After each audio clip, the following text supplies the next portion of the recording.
뭐 종교개혁 주간이라고 1517년 10월 31일 비덴베르그 성당에 이렇게 95개조 반박문을 루터가 이렇게 딱 걸었는데, 그런 주간에 또 뜻하지 않는 그러한 일들이 있어서 또 하나님이 우리 각자에게 위로와 소망을 주시길 바라는 마음도 있습니다.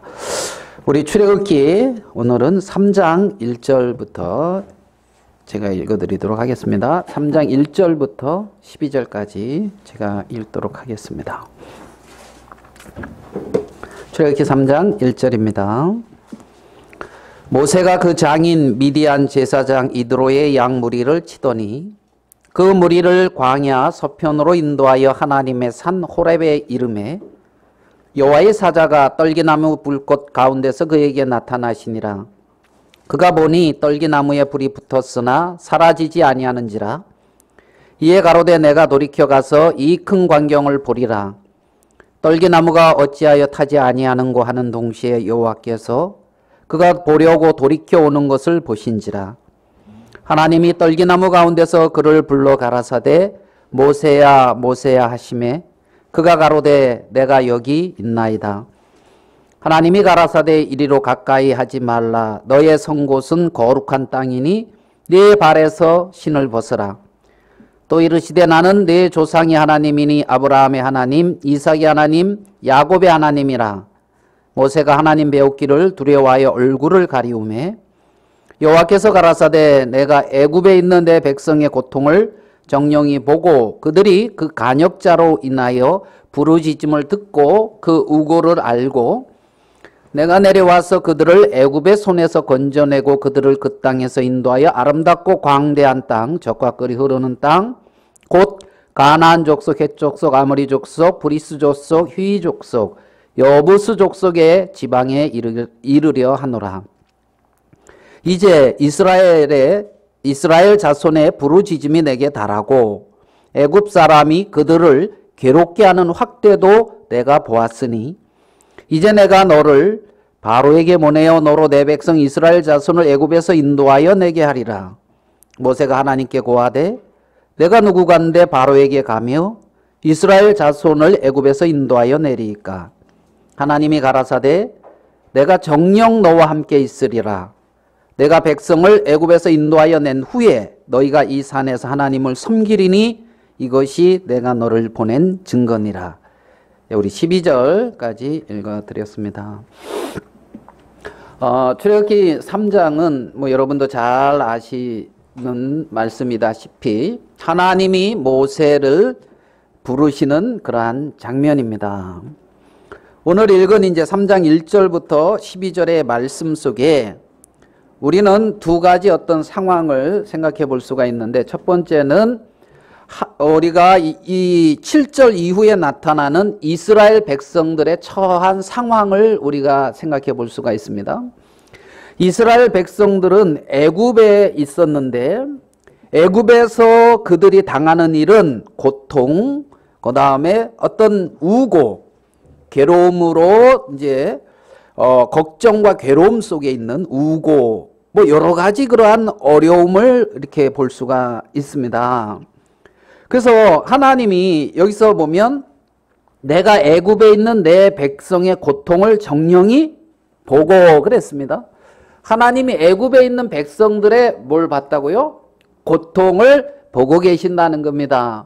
그러니까 우리가 이 땅에서 당하는 어려움이나 고통, 이거는 나 혼자 당하고 나 혼자 겪는 어려움이다 이렇게 생각할 수가 있을지 모르겠는데, 출애굽기 3장 7절에 보면은 하나님께서 내 백성의 고통을 정령이 보고 있고 내가 그들의 부르짖음을 듣고 있고 그들의 우고는 뭐냐면 걱정과 괴로움들, 걱정, 어떤 괴로움 그런 거 있습니까? 그 우고를 하나님이 안다는 겁니다. 그러니까 하나님은 여기서 보고 있고 듣고 있고 알고 있습니다. 하나님이. 지금 내가 당하고 있는 그러한 여러 가지 어떤 어려움, 문제, 괴로움, 고통, 근심, 걱정 여러 가지 일들이 있을 것 같은데 그것을 나 혼자 당하고 있는 것이 아니라 하나님이 내 백성의 고통을 정령히 보고 있고 듣고 있다는 겁니다. 그리고 여기서 또 우리가 찾아볼 수 있는 말씀은 뭐냐면 하나님께서 그들을 인도하시겠다는 거예요. 내 백성을 인도하겠다. 왜냐하면 6절 나는 내 조상의 하나님이니 아브라함의 하나님, 이삭의 하나님, 야곱의 하나님이라. 그러니까 이 이스라엘 백성들에게는 이들은 지금 자신들이 당하고 있는 어려움이나 문제나 고통만 있는 것처럼 생각할지 모르겠는데 하나님은 뭘 기억하고 있냐면 내 조상의 하나님이다. 아브라함의 하나님, 이삭의 하나님, 야곱의 하나님. 아브라함의 어떤 언약 아래, 이삭과 야곱의 어떤 언약 아래에 있는 백성이라는 것을 하나님은 기억하고 계시다는 겁니다. 그러니까 이 이스라엘 백성들은 하나님의 언약 안에서 하나님이 기억하고 있고 세밀히 살피고 있고 보고 있는 백성이다. 이제 이런 말씀인 것을 우리는 이 출애굽기 3장에서 이렇게 살펴볼 수가 있습니다. 그러면서 여기서 뭐라 그러냐면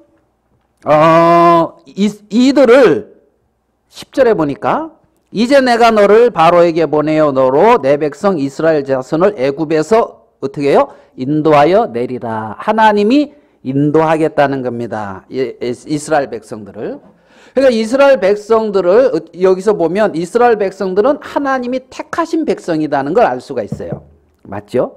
그리고 두 번째, 하나님은 이스라엘 백성들을 애굽에서 약속의 땅으로 인도하시겠다는 하나님의 어떤 마음을 알 수가 있어요. 그러니까 이스라엘 백성들은 하나님의 택하신 백성이며 하나님이 약속하신 땅으로 하나님이 인도하는 백성이라는 것을 우리는 알 수가 있죠. 이 말씀을 통해서. 자, 그러면 하나님이 이스라엘 백성들을 왜 택했습니까? 이스라엘 백성들을 왜 택했지요? 그 많은 사람들 중에 하나님이 이스라엘 백성들을 왜 택했어요? 뭐 아까 말씀하신 왜 택했습니까? 자, 우리 봅시다. 신명기 7장 6절, 요 뒤에 창세기, 출애굽기, 레위기, 민수기, 신명기, 모세오경의 이제 마지막 7장 6절로 가겠습니다.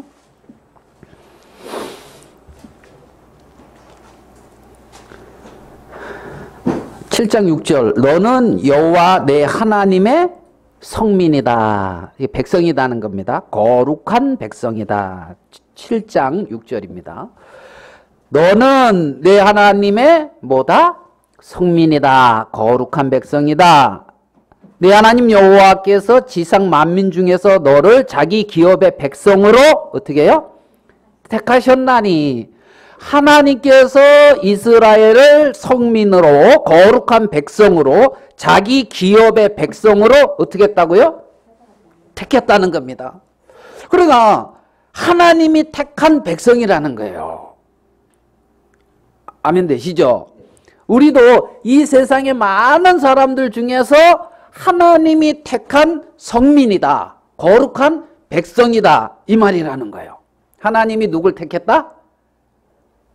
나를 택했다. 이제 이게 중요하죠. 이스라엘 백성을 택했다. 우리는 성경을 통해서 이스라엘 백성을 택하신 하나님을 찾아보는데, 근데 이제 여기 보니까 뭐라고 그러냐면 여호와께서 너희를 기뻐하고 7절입니다. 너희를 택하심은 너희가 다른 민족보다 수요가 많은 영고가 아니고 모든 민족 중에서 가장 작다. 가장 작기 때문에 택했다는 거예요. 택한 이유가. 그러면서 너희가 많고 뭐 뛰어나고 이게 아니라는 거예요. 가장 작다. 작다는 것에는 이제 여러분 이해가 가지요. 요즘도 유대인 뭐 작잖아요. 많지는 않아요. 근데 뛰어난 것 같아요. 하나님의 이제 택한 백성이라서 그런가. 그러면서 8절에 결정적인 말씀을 하십니다. 뭐라고 말씀하시냐면 여호와께서 다만 너희를 뭐하기 위해서? 사랑하심을 인하여. 하나님이 너희를 택한 것은 조건이 뭐였냐면 하나님이 다만 너희를 뭐 하기 때문에? 사랑하기 때문에 택했다는 거예요. 사랑하기 때문에. 그리고 뭐라 그러냐면 너희 열조에게 하신 맹세를 지키려 하심을 인하여 그랬단 말이에요. 맹세를 지키려고 권능의 손으로 인도했고 애굽의 바로의 손에서 속량했다는 거예요. 그래서 9절 그런즉 너는 알으라는 겁니다. 오직 네 하나님은 하나님 여호와는 하나님이시요 신실하신 하나님이시라 그랬어요. 자, 그러니까 하나님이 나를 택하심은 뭐 때문이다? 나를 첫 번째 사랑했다는 거예요. 사랑.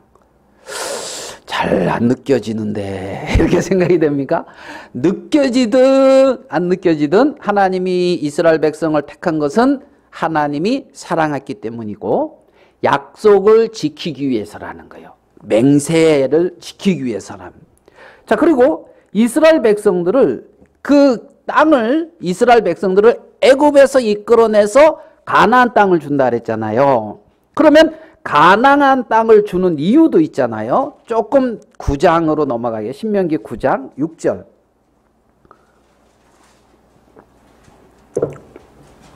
9장 6절.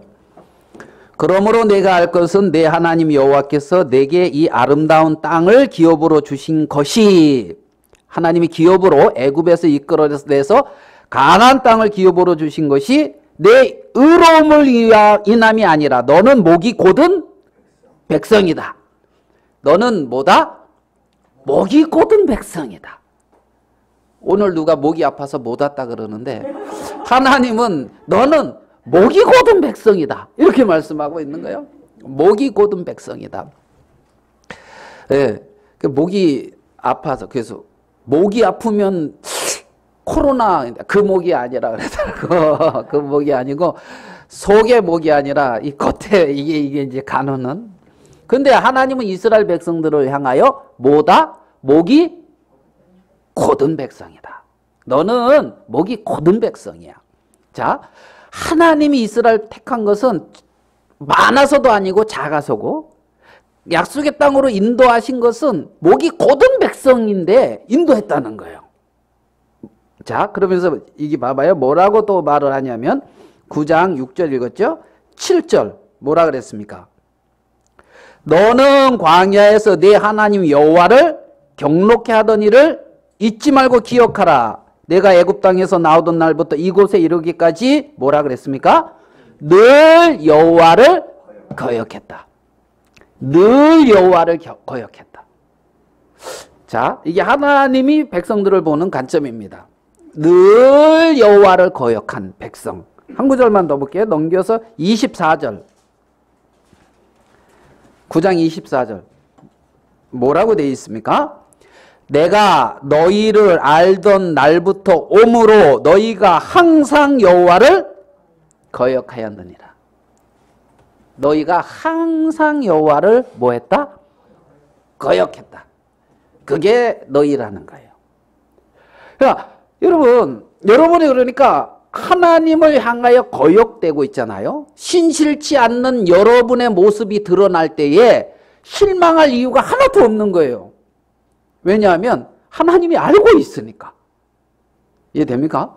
여러분이 오늘 예배 나오는데 아유 예배 좀 쉬고 싶다 한번 그러고 있잖아요. 아유 어디 딴 데 단풍 다 가는데 거기 가고 싶다 이런 마음이 든다고 스스로를 뭐 정죄도 안 하실 테지만은 정죄할 필요가 아무것도 없는 것이 왜냐? 하나님이 안다는 거예요. 너희가 늘 뭐 했다?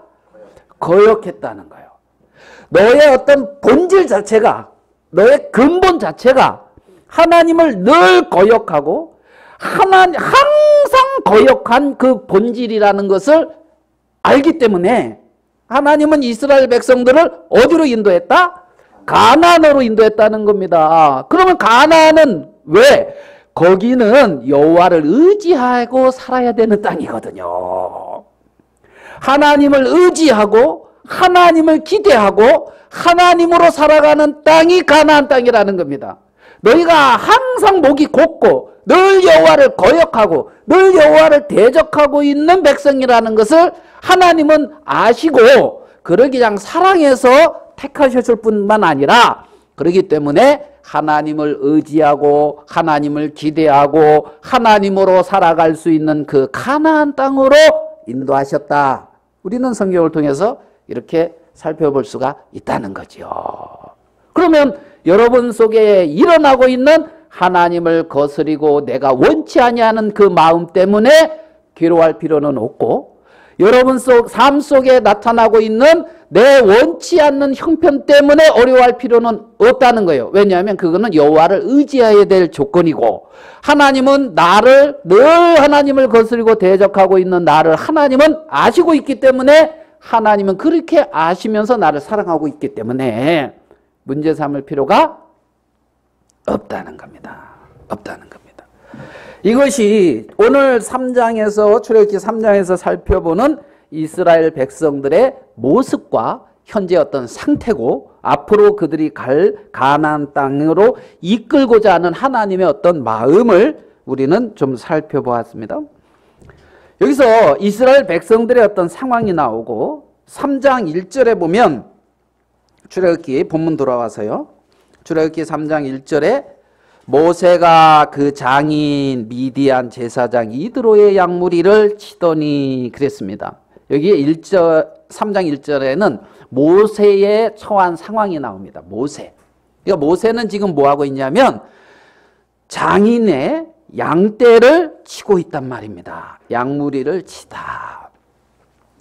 여러분도 잘 알지만 모세의 생애는 크게 세 가지로 구분할 수가 있습니다. 모세가 120살을 살았어요. 몇 살이요? 120살. 120살을 세 분류로 나누면은 40년으로 나누면 되겠죠. 40, 40, 40. 그래서 40이라는 게 그죠.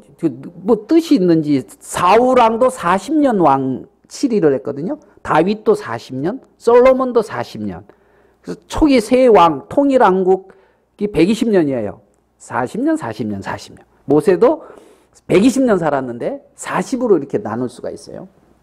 그러면 40세까지는 모세가 40세까지는 애굽의 바로의 공주의 아들로 컸어요. 40세까지. 그래서 40세 된 모세는 어떤 것을 상징하고 있냐면 자기 스스로 무엇인가 할 수 있는 모세예요. 자기 능력으로 무엇인가 할 수 있는 모세가 40세 된 모세를 상징하고 있어요. 그래서 모세가 40세 때 뭐 하려고 그랬냐면 아하 내가 이스라엘 백성들을 애굽에서 인도해내겠다 그러면서 혈기왕성하게 자기가 가진 어떤 힘과 어떤 능력을 가지고 지혜를 가지고 백성들을 이끌려고 했는데 어떻게 됐어요? 예, 애굽 사람 한 명 쳐 죽이고 그리고 이제 도망자가 돼서 미디안 광야의 생활이 시작이 이제 40세 이후란 말입니다. 그래서 이제 80세가 된 오늘이 3장에서 이때는 80세 된 때예요. 80세 된. 여러분이 그것을 조금 이해하기 쉽게 근거를 찾으면 우리가 출애굽기 이제 요거 놔주고 사도행전 7장을 가서 스데반의 설교를 통해서 이제 이 부분을 그게 어디 나오는데 그러면 이제 우리가 7장을 통해서 살펴볼 수가 있습니다. 7장 23절입니다. 뭐라고 되어 있습니까?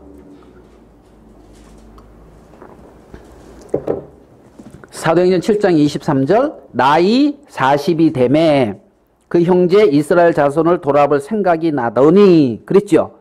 그러니까 40세 때에 이스라엘 자기 형제들을 구원하려고 신약성경 제성경은 198페이지입니다. 사도행전 7장 23절에 40세가 돼가지고 이스라엘 자손을 이렇게 이제 돌아보려고 그렇게 이제 했다는 거지요. 맞습니까? 예. 7장 23절. 자, 그 다음에 조금 넘어서 7장 30절. 7장 30절. 사도행전 7장 30절. 거기 보면 7장 30절에 뭐라고 되어 있습니까? 40년이 참에 천사가 시내산 광야 가시떨기 불꽃 가운데서 그에게 보이거늘. 그 이 40년이 참에 이때는 몇 살이겠어요? 80세란 말입니다. 그러니까 80세 때에 시내산에서 광야 떨기나무 불꽃 가운데서 모세에게 나타내 보였다. 40년이 참에 80세 때. 맞죠? 그러면 이 80세 때 모세는 뭘 상징하느냐면 나는 할 수 없습니다. 이 부분이에요.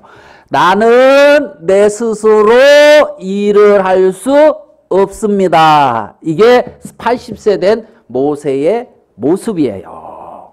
그래서 하나님이 말씀하시는데 난 말도 잘 못해요. 나 뭐 말 듣겠습니까? 막 이랬다는 거죠. 자기 스스로 힘으로 할 수 없는 모세 이랬단 말입니다. 자, 그 다음에 38절을 볼게요. 7장 38절. 시내산에서 말하던 그 천사와 우리 조상들과 함께 광야 교회에 있었고 또 생명의 도를 받아 우리에게 주던 자가 이 사람이라. 이 모세거든요. 그러니까 이제 애굽에서 이스라엘 백성들을 이끌어내고 광야 교회에 함께 있었다. 이게 언제냐면 80부터 120살이란 말이에요. 이해되시죠? 광야 교회에서의 삶. 이게 이제 80세에서 120세 된 모세의 모습이라는 겁니다. 그러니까 1살서부터 40대까지는 애굽의 학술을 다 익히고 지혜롭고 뛰어나고 힘있는 어떤 모세를 상징하고 40부터 80세까지는 그 모든 것을 비우고 정말 자기를 신뢰할 만한 것이 없고 나는 정말 무익하구나 정말 능력 없는 80세 된 그 모세. 요게 이제 40세부터 80세의 삶의 모세입니다. 80부터 120세는 이제 하나님께 받아서 우리에게 전해주는 자. 광야 교회에 있으면서. 그러니까 하나님의 임재 가운데 하나님의 말씀을 받아서 전한 것이 80부터 120세라는 겁니다. 그러니까 언제 자신의 무능함을 깨닫고 자기를 기대하는 것을 내려놓고 하나님의 임재 속에서 하나님과 함께하며 하나님의 말씀을 받아서 전하는 자. 이게 이제 80세 이후 광야 교회에서의 모세의 삶이라는 것을 우리는 알 수가 있습니다. 그러면 오늘 그 80세 모세와 만나는 그 장면인데 여기 보면 출애굽기 3장 1절 본문으로 돌아와서 모세가 그 장인 미디안 제사장 이드로의 양무리를 치더니 그 무리를 광야 서편으로 인도하여 하나님의 산 호렙에 이르매. 모세가 양들을 인도해서 하나님의 산 호렙에 이르렀다 그럽니다. 이제 출애굽기. 자, 여기서 이곳에서 이 양들을 칠 때에 이 목자들은 어떻게 보면 양들이 자기가 이제 그 양떼들이 이렇게 무리지어서 이렇게 이제 뭐 풀을 뜯어먹으면서 가면 그걸 그냥 돌보면서 쫓아가는 거예요. 이해되죠? 그러니까 모세가 이리로 가자 그러면서 양떼를 나 따라라 나를 따르라 그러면서 모세가 이렇게 가는 게 아니라 양떼를 쫓아가면서 이렇게 돌보면서 가는 어떤 그 부분을 이렇게 좀 상상하시면 돼요. 이해되죠?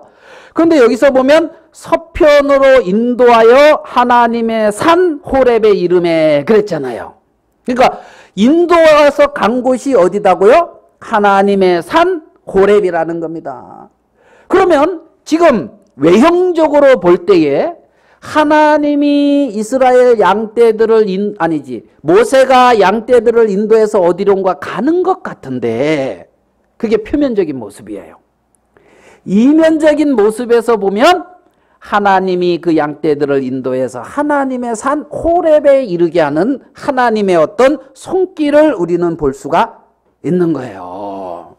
그러니까 모세가 양떼를 인도하는 것이 아니라 하나님이 모세를 인도했다. 모세가 양떼를 인도하는 것이 아니라 하나님이 모세와 양떼를 어떻게 했다? 인도했다. 그래서 하나님의 산 호렙의 이름에 그러면서 이제 5절을 말씀을 보면 하나님이 가라사대 이리로 가까이 하지 말라. 너의 선 곳은 어디다? 거룩한 땅이다. 너 내 발에서 신을 벗으라. 그러잖아요. 5절에. 그러니까 이 모세를 하나님이 이렇게 인도해서 거룩한 땅으로 인도하더란 말이에요. 그럼 거룩한 땅은 어떤 곳입니까? 하나님의 임재가 있는 곳이란 말이에요. 하나님의 임재가 있는 곳, 하나님이 거하시는 곳, 그게 거룩한 땅이라는 거죠. 그래서 하나님은 모세를 인도하셔서 하나님이 거하시고 임재하는 곳에 이르게 하시고 그곳에서 내 신을 벗으라 이렇게 말씀하고 있는 것을 우리는 볼 수가 있단 말입니다. 신, 자, 그 부분은 이제 우리 뒷부분에서, 자, 그러면 하나님이 이 출애굽기 3장 5절에서 이제 너의 선 곳은 거룩한 땅이니 내 발에서 신을 벗으라 하는 이것까지 하나님이 80세 된 모세에게 말씀하시는 것인데, 첫 번째 모세에게 애굽의 모든 학수를 다 익히게 했죠. 맞죠? 네. 그런데 두 번째 한 일이 뭐냐면 그것을 의지하는 힘을 다 빼는 일을 했단 말이에요. 학수를 익히게 하고 그것을 의지하는 힘을 다 빼게 했단 말이에요. 여러분, 애굽의 학술도 익힐 필요가 있어요. 그래야 성경을 기록하지요. 모세가 모세오경 기록한 걸로 알고 있죠. 글도 모르는데 기록할 수 있어요? 성경을 어떻게 기록해요? 글도 모르는데. 하나님의 예비하심이란 말입니다. 하나님의 예비하심. 뭐 베드로는 잘 몰라도 마가가 잘 기록했다며. 이제 베드로 마가 이제. 그럼 뭐 누구 뭐 이렇게 모세가 말 잘 못하니까 아론을 예비한 것처럼 뭐 그렇게 하시면 되지. 뭐 이럴 수도 있지만, 예, 그럴 수도 있어요. 하나님의 일하심은 다양하니까. 자, 첫 번째 애굽의 모든 학술을 익히게 하고, 두 번째 애굽에서 나온 것들을 의지하는 그러한 마음들을 다 어떻게 해요? 뺐다. 힘을 뺐다. 이제 이 말이에요. 힘을 빼게 했다. 세 번째, 힘을 빼게 해서 그를 어디 가운데? 내가 선 땅은 거룩한 곳이다 하는 하나님의 임재하시는 곳으로 인도했다는 거예요. 이해되시죠? 그래서 자기의 힘을 다 빼게 하고 하나님의 임재 속에 있게 하는 하나님의 어떤 섭리를 우리는 볼 수가 있다는 거죠. 그러니까 네가 선 곳은 거룩한 땅이니까 거기서는 자신을 기대하고 의지해서 살 수 있는, 할 수 있는 세계가 아닌 거예요. 자, 호렙이다는 이 말은, 호렙이다 이 말은 건조하다 이런 의미를 가지고 있어요. 건조하다, 뭐 건건하다. 자, 우리 예레미야 요거를 딱 놔줘. 구약 예레미야 17장 5절로 한번 가볼게요. 예레미야 17장 5절입니다. 중간에서 조금만 뒤로 더 가면 이제 예레미야 나올 겁니다. 중간이 시편, 그 뒤로 조금 더 가면 뭐 이사야 나오고 뭐 이제 예레미야 나오겠죠. 예레미야 17장 5절을 한번 보겠습니다. 예레미야 17장 5절. 나 여호와가 말하노라. 무릇 사람을 믿으며, 자, 뭘 믿으며? 사람을 믿으며 혈육으로 그 권력을 삼고 마음이 여호와에게서 떠난 그 사람은 저주를 받을 것이다. 그러니까 예레미야 17장 5절에 혈육으로 권력을 삼고 마음이 떠난 사람, 사람을 믿는 사람. 이해되죠? 그게 40세 된 모세예요. 사람을 의지하는, 자기의 어떤 힘을 의지하는. 이해되죠? 그게 그 저주를 받는다는데 그게 뭐냐면 6절. 그는 사막에 뭐 같아서? 떨기나무 같아서. 그는 뭐와 같대요? 사막에? 떨기나무. 오늘 출애굽기 3장에서 모세는 사막에 뭘 봤어요? 떨기나무 봤죠. 그 떨기나무와 이 떨기나무가 같은 어떤 흐름에 있는 걸 알 수가 있죠. 그는 사막에 뭐 같다? 떨기나무 같다. 떨기나무 기대할 게 없단 말입니다. 그런데 모세가 떨기나무 가운데 뭘 봤어요? 불이 있는 걸 봤잖아요. 근데 불이 꺼지지가 않아. 사막의 떨기나무 같아서 자기를 기대할 것이 없는데 거기에 불과 같은 하나님의 임재가 있단 말입니다. 자기를 기대할 만한 것이 없는 사람에게 불이 거기에 꺼지지 않는 것처럼 하나님의 임재가 꺼지지 않고 유지되고 있다는 거지요. 꺼지지 않고. 자, 뭐라 그러면 사막의 떨기나무 같아서 좋은 일에 오는 것을 보지 못하고 광야 간조한 곳 건건한 땅 사람이 거하지 않는 땅에 거하리라. 호렙산 건조한 땅 그런 땅에 거하리라. 사막의 떨기나무 같아서. 그러니까 그 사막의 떨기나무는 하나님을 의지하지 아니하고 자기를 의지하며 살아온 모세의 모습을 보여주고 있는 거예요. 어딘가 기대할 것이 없는. 이해되십니까? 여러분 인생 살면서 때로는 뭐 외로울 때 있잖아요. 없습니까? 가을이구나. 바람이 으시시 이렇게 부는 이 가을에 밖을 내다보니까 단풍잎이 하나 뚝뚝 떨어지면서 바람에 날리우고 왠지 이렇게 이제 막 이런 인생의 어떤 그래서 왠지 누군가를 불러서 커피를 마시고 싶은데 부를 사람이 없는 이제 이런 어떤 그러고 막 이런 인생의 어떤 그러한 모습 떨기나무 같아서 뭔가 이렇게 근데 거기에 불꽃이 있는 걸 봐야 돼요. 하나님의 뜻이 있는 거 알겠습니까? 하나님의 임재가 있는 거 하나님의 임재가 있는 그래서 너의 선 곳은 거룩한 곳이다 하는 하나님의 음성이 들리면 있잖아요. 그 모든 것에서 벗어나겠죠. 그래서 이제 7절에 봐봐요.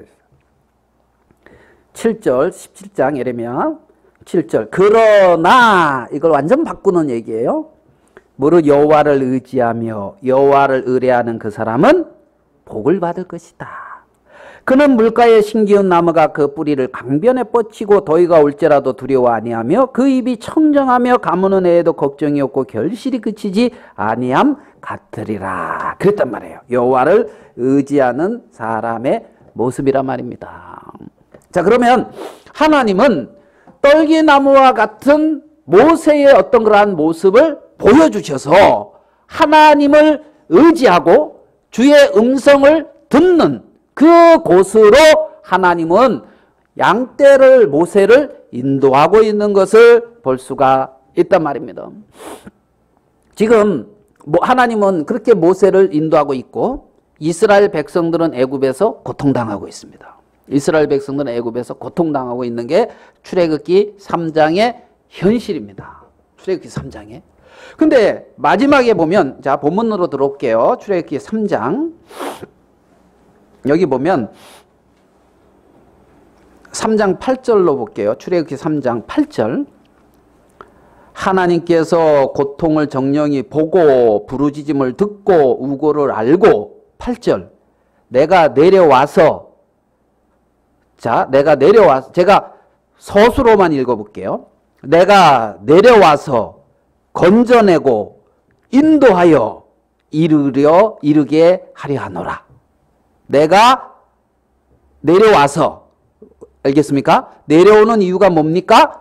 건져내고 구원입니다. 내가 내려와서 건져내고 그 다음에 뭡니까?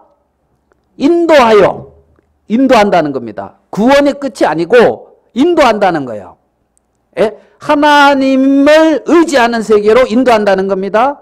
그래서 가나안 땅 지금 모세가 내가 선 곳은 거룩한 곳이니 내 발에서 신을 벗으라 하는 거룩한 땅 하나님의 임재가 있는 곳 하나님이 능력으로 역사하시고 그 가운데 함께 하시는 곳 그것으로 인도하려고 한다는 거예요. 인도하려고. 그래서 12절을 갈게요.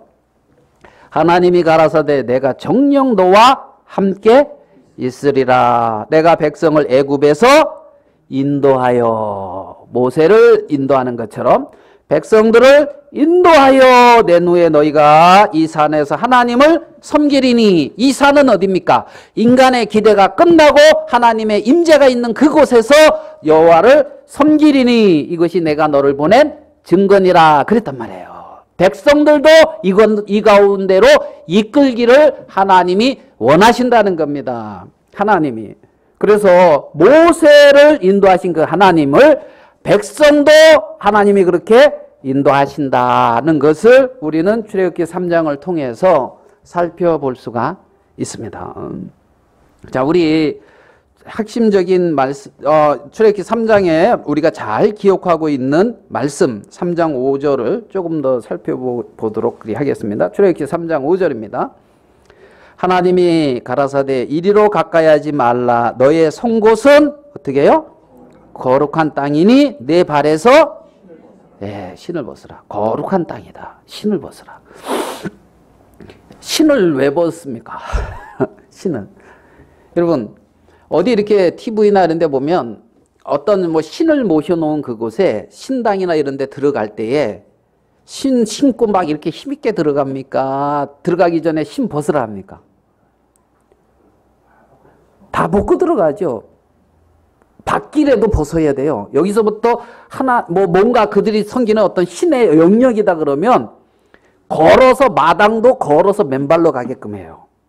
그죠? 절에도 뭐 당연히 안으로 그러니까 신발 벗고 들어가고. 그러니까 거룩한 임재가 있는 그곳에 신을 벗는.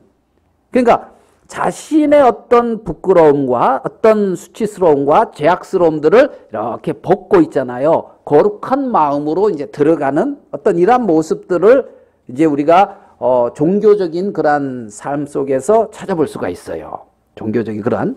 근데 여기서 내 발에서 신을 벗는다. 이 말은 첫 번째 그러니까 거룩한 장소에 들어가는 어떤 예절이다. 이렇게 볼 수도 있는 거예요. 이해되시죠? 무슨 말인지? 하나님의 임재 속에는 그러니까 뭐예요? 나의 것을 가지고 들어가는 게 아니에요. 벗고 들어간다. 이렇게 볼 수가 있는 거죠. 나의. 그러니까 내 것을 벗고 누구를 보면서 가는 거예요? 하나님을 보면서 들어가는 거죠. 하나님을 보면서 이해되죠? 하나님을 의식하면서 가는 거란 말이에요. 그러니까 내가 선 곳은 거룩한 땅이니 내 발에서 신을 벗어라. 이 말은 뭐냐면 너를 돌아보지 말고 하나님을 정확히 보고 가라 이 말이라는 거지. 신을 벗으라 이 말은. 이 말이 됩니까? 신을 고치라는 게 아니요. 신을 뭐 잘 만들라는 게 아니요. 신을 어떻게 해라? 벗어라. 너의 삶을 벗어라. 너의 육신의 모습을 벗어라. 옛사람을 벗어버려라. 그러니까 나의 어떠함이 하나님 앞에 들어갈 때에는 아무 상관이 없는 거예요. 그거는 벗고 들어가야 될 일이기 때문에. 그래서 거룩한 땅인 그곳에 하나님의 임재만을 이렇게 보고 가는 거죠. 자기를 부인하고 하나님의 임재와 하나님을 보고 가는 거예요. 두 번째 어떤 의미로는 어떤 부분을 생각할 수가 있냐면 예전에는 종들은 신을 안 신는 거예요. 누구요?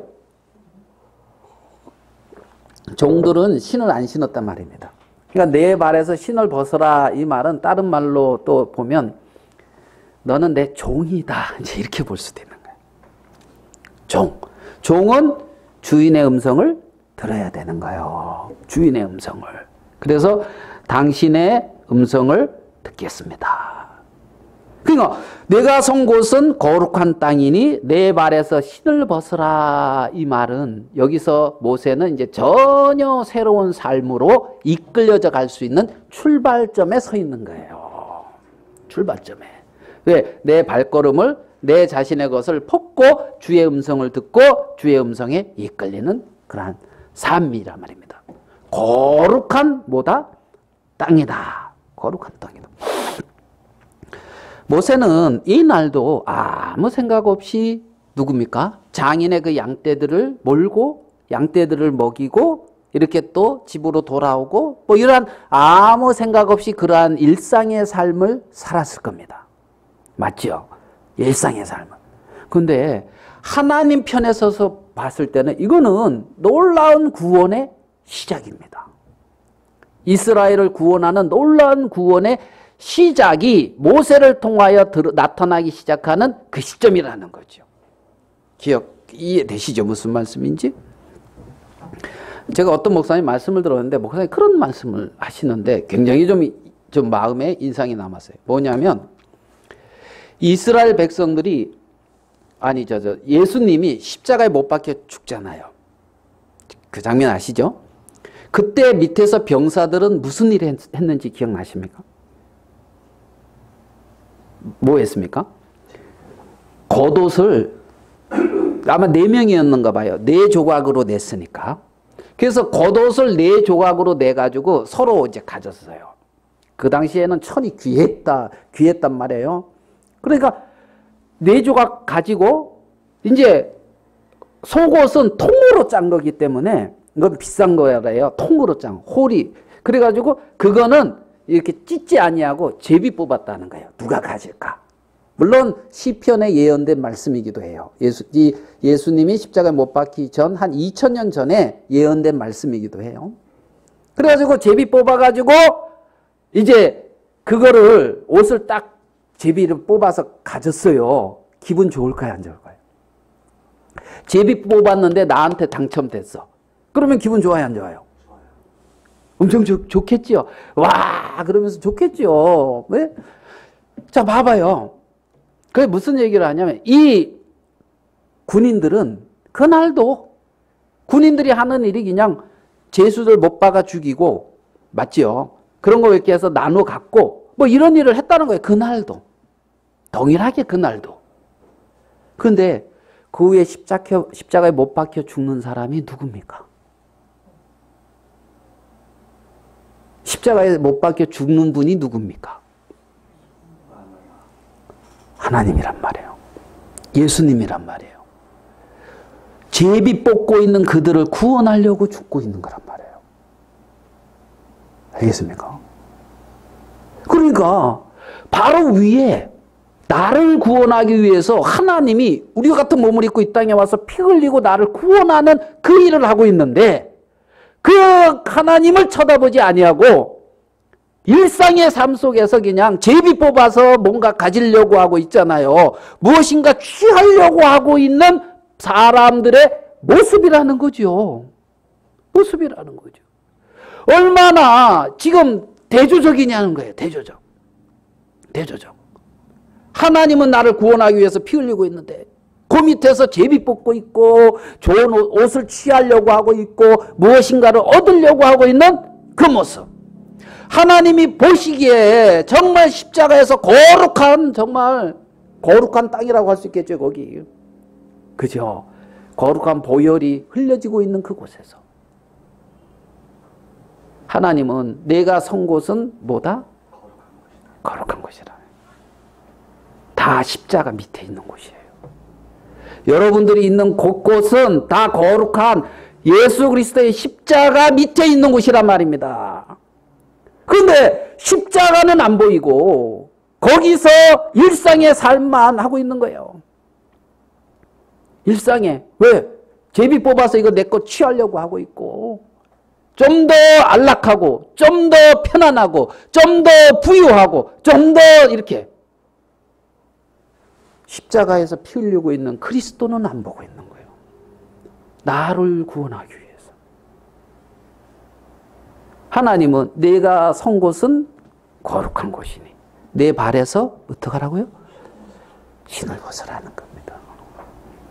내 옛사람의 내 육신의 정말 그런 것들을 벗어버리고 하나님의 임재가 있는 곳 거룩하신 그리스도의 십자가 아래서 나를 구원하신 그 주님을 바라보라는 겁니다. 그분을. 그래서 모세야 모세야 하나님은 부르고 있는 거예요. 큰 구원의 역사가 시작이란 말입니다. 이스라엘을 애굽에서 이끌어내는 그 구원의 시작점에서 정말 그 십자가의 그 밑에서 십자가의 밑에서 이 세상은 그 십자가 아래에 있단 말입니다. 십자가 아래.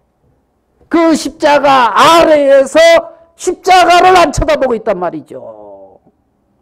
제비 뽑고 있고 옷을 나누고 있고 네가 선 곳은 거룩한 곳이라는 거예요. 하나님의 임재가 있고 너를 통하여 구원의 역사가 일어나는 놀라운 시작점에 있다는 거예요. 이 모세야. 그러면서 모세야 모세야 하나님은 부르고 계신단 말입니다. 출애굽기 3장에 보면 이런 말씀이 있습니다. 4절 여호와가 그가 보려고 돌이켜오는 것을 보신지라. 자, 3절 이에 가로되 내가 돌이켜 가서 이 큰 광경을 보리라. 돌이켜 가서 이 큰 광경을 보리라. 이 큰 광경이 뭡니까? 하나님의 임재가 있는 그 광경을 보리라. 내가 돌이켜 가서 보리라. 이에 자 봐요. 내가 돌이켜 가서 이 큰 광경을 보리라. 여호와께서 그가 보려고 돌이켜 오는 것을 보신지라. 여호와께서 어떻게 해요? 봤다는 겁니다. 돌이켜 오는 것을 봤다는 거예요. 내가 그냥 일상의 양치는 삶, 어떤 이런 것에 빠져서 안 보이던 어떤 큰 광경을 봤는데 그 광경을 보려고 돌이켜 오고 있는 이 모습을 하나님이 보셨다는 거예요. 여러분은 이 세상에서의 것만이 아니라 하나님의 큰 광경을 한번 보라는 거죠. 돌이켜서. 하나님이 베푸시고 있고 하나님의 임재가 나타나고 있고 하나님이 역사하는 이 광경을 한번 보겠다고 얼굴을 돌이키고 있는 그것을 하나님이 보신다는 거예요. 그러면서 모세야 모세야 이렇게 부르고 있잖아요. 부르고 있잖아요. 우리 육은 절대 하나님을 좋아하지도 않고 즐거워하지도 않고 기뻐하지도 않아요. 우리가 수요일 날 예배 마치고 제가 한번 물었죠. 오늘 시간 여유 있는 분들은 계속 남아서 기도에 돌아가면서 하시고 바쁘신 분들은 이제 나가는 걸로 합시다 하니까 전부 바쁘다 하면서 후다다다다 이렇게 이제 나갔습니다. 근데 제가 생각을 해봤어요. 기도하는 것이 즐거운 것인가 부담스러운 것인가? 원래 즐거운 것이에요. 예수님이 기도하는 거 부담스러워했겠습니까? 우리 안에 그리스도가 산단 말이에요. 그리스도가 기도하는 거 부담스러워했겠어요? 그리스도가 말씀 교제하는 거 부담스러워했겠어요? 그리스도가 성경 보는 거 부담스러워했겠어요? 그리스도가 이런 양을 찾는 것을 부담스러워했겠어요? 아니라는 거예요. 기뻐했단 말이에요. 나와 함께 즐기자 그런 말씀 저번에 나눴잖아요. 기뻐했단 말이에요. 하나님이 기뻐하는 것을 우리는 부담스러워하는 육신을 가지고 있단 말이에요. 하나님이 즐거워하는 것을 우리는 싫어하는 육신을 가지고 있단 말입니다. 하나님을 경배하고 하나님을 예배하는 것을 예수님이 부담스러워하고 예수님이 일이라고 생각했겠어요? 아니라는 겁니다. 감사하고 기뻐하고 즐거워했단 말이죠. 우리 육은 그걸 싫어한다는 겁니다. 그래서 우리 육신이 원하는 것을 바라보다가 이런 우리인데 이 큰 광경을 보리라 하면서 예전에 내가 보지 않았던 다른 세계를 보고자 하는 그 마음을 하나님이 보고 계신다는 거예요. 이렇게 보리라 하고 돌아오는 것을 하나님이 보시고 모세야.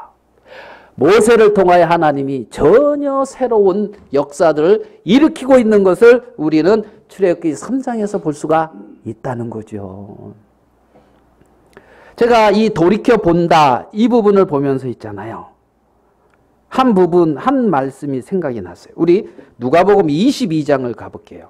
마태, 마가, 누가복음 신약성경 누가복음 22장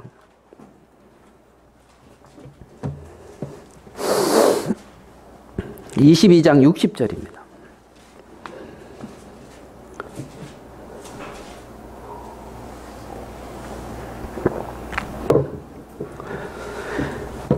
베드로가 60절 22장 60절 베드로가 가로되 이 사람아 나는 너 하는 말을 알지 못하노라고 방금 말할 때에 달기고 울더라. 베드로가 예수님을 3번 부인하는 장면입니다. 자 61절 주께서 돌이켜 베드로를 보시니. 주님이 돌이켜서 누굴 봤다고요? 베드로를 본단 말이에요. 여러분, 모세가 돌이켜 오는 것을 하나님이 봤다 그랬잖아요. 그 부분이 이 말씀도 생각이 나는 거예요. 주께서 돌이켜 베드로를 어떻게 해요? 보시니. 이 베드로 어떤 베드로였습니까? 내가 죽을지언정 목숨을 내놓고라도 하나님을 따르겠다고 했던 베드로였잖아요. 베드로야, 네가 닭이 3번 울기 아니 닭이 2번 울기 전에 오늘 내가 나를 3번 부인하리라. 예수님이 말씀하셨어요. 무슨 말씀입니까? 내가 죽을지언정 내가 뭐 어떻게 보시고요? 하나님 따르겠습니다. 모세가 그랬어요. 아니 베드로가 그랬어요. 근데 베드로가 한 여종 앞에서 3번째 부인하는 장면이에요. 다른 성경에서는 저주하면서 부인했다 그랬거든. 부인했잖아요. 그때 꼬끼우 하고 닭이 울었어요. 베드로가 말씀이 생각이 났어요. 통곡했죠. 말씀이 진리구나. 하나님의 말씀이 맞네. 예수님의 말씀이 맞았네. 내가 근데 있잖아요. 베드로가 거기서 절망할 수도 있잖아요. 그렇죠? 자기에 대해서 실망할 수도 있잖아요. 맞죠? 절망, 실망, 예수님의 죽으심의 슬픔, 이런 나에 대한 어떤 한탄, 뭐 이런 게 막 찾아올 수가 있는데, 그러고 있는 베드로를 누가 보았다고요? 예수님이 돌이켜 베드로를 보시니. 누가 보고 있어요? 예수님이 보고 있다는 겁니다. 누가 보고 있다? 예수님이 보고 있다. 여러분들이 하나님을 따를 때 따르려고 하는데 잘 되지 않는 그 모습, 기도하려고 하는데 잘 되지 않는 그 모습, 전도하려고 하는데 잘 되지 않는 그 모습, 그래서 참 한탄하고 있는 그 모습을 누가 보고 있다? 예수님이 보시고 있다는 겁니다. 예수님이 보시고 있다. 그러면서 예수님이 한 구절 마가복음, 누가복음 앞에 마가복음 16장 7절. 예수님이 부활하셨습니다. 마가복음 16장 7절에 부활하신 예수님이 뭐라고 말하고 있냐면 여자 둘에게 가서 그의 제자들과 누구? 베드로에게 이르기를 예수께서 너희보다 먼저 갈릴리로 가시나니 전에 너희에게 말씀하신 대로 너희가 거기서 배우리라. 자, 가서 그의 제자들과 누구에게? 여기다 제자 속에 베드로 들어가요, 안 들어가요? 들어가는데 베드로라는 이름을 이렇게 적어놨잖아요. 보시고 3번 부인하는 베드로를 보시고 통곡하는 베드로를 보시고 부활하셔서 제자들에게 베드로에게 가서 말하라는 거예요. 베드로에게 뭐 하기를? 이르기를. 내가 뭐 했다? 부활했다. 그 부활이 참된 소망이죠. 베드로에게 이르기를 하는 것처럼 하나님이 여러분의 이름을 다 이렇게 넣었어요. 누구에게 이르기를. 여러분 이름을 넣고 여기다 읽어요. 그의 제자들과 누구에게 이르기를. 누구에게 이르기를. 가서 내가 부활했다고 해라. 부활했다고. 부활하셔서 내가 너와 영원히 함께 한다고 해라. 아멘 되십니까?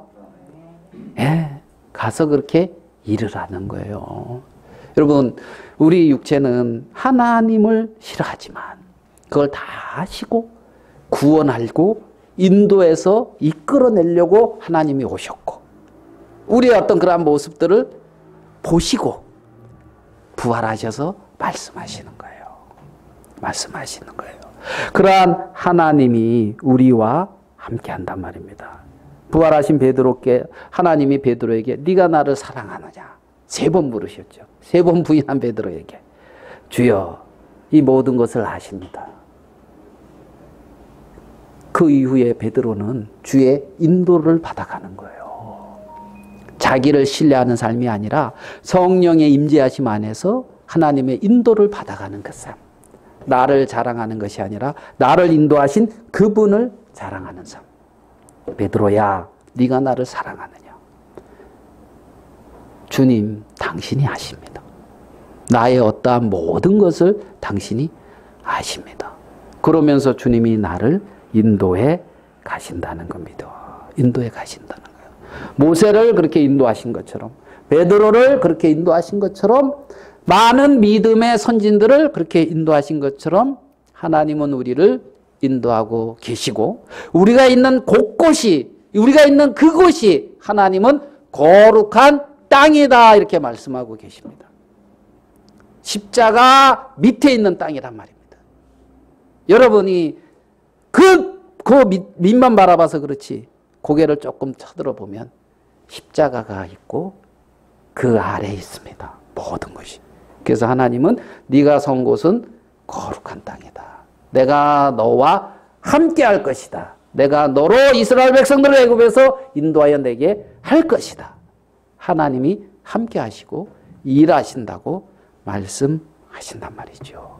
우리가 이러한 놀라운 주님의 축복과 약속과 뜻 안에 들어온 거룩한 백성이라는 거죠. 기도하겠습니다.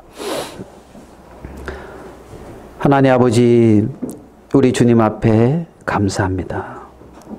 다만 우리를 사랑하심을 인하여 그 약속을 지키기 위하여 그 맹세를 이루기 위하여 이스라엘 백성들을 인도하시고 구원하시고 함께 하셨던 것처럼 참 많은 사랑 가운데 우리를 구원하시고 하나님과 함께하는 놀라운 세계 속에 우리를 두신 것을 감사합니다. 십자가 아래 우리가 있는 걸 감사하고 영원히 우리와 함께 하시는 주님께 영광을 돌립니다. 예수님의 이름으로 기도드리옵나이다. 아멘.